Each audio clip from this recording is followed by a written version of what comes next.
represents a simple example that should provide us intuition for how the basic idea of Adam Smith works. So we have two countries, country A and country B, and two goods. So we're kind of in the same world that we saw in the previous lectures with two goods and two countries.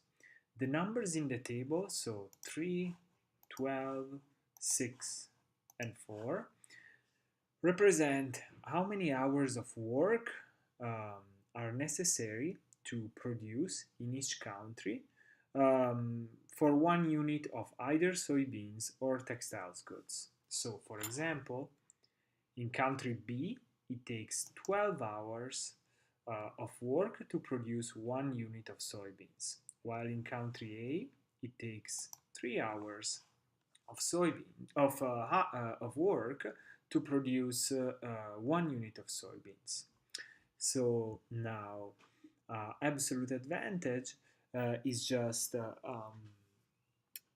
the ability of a country of producing one good using less productive inputs than is possible anywhere else in the world.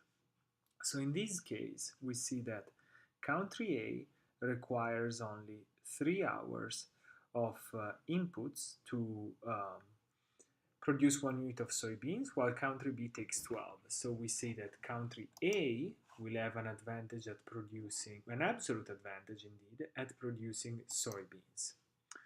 On the other hand, if we switch our attention to textiles, we see that country B requires only 4 hours of work to produce 1 unit of textiles, while country A requires 6 hours of work to produce 1 unit of textiles. So in this case, we will say that country B has an absolute advantage at producing textiles.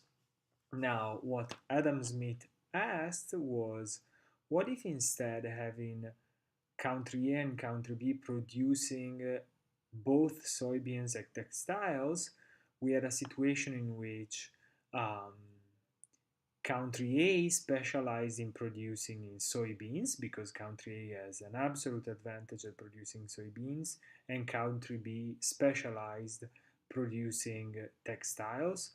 Would the total output in the world be higher if we saw this international specialization of labor? We will see this in the next slide.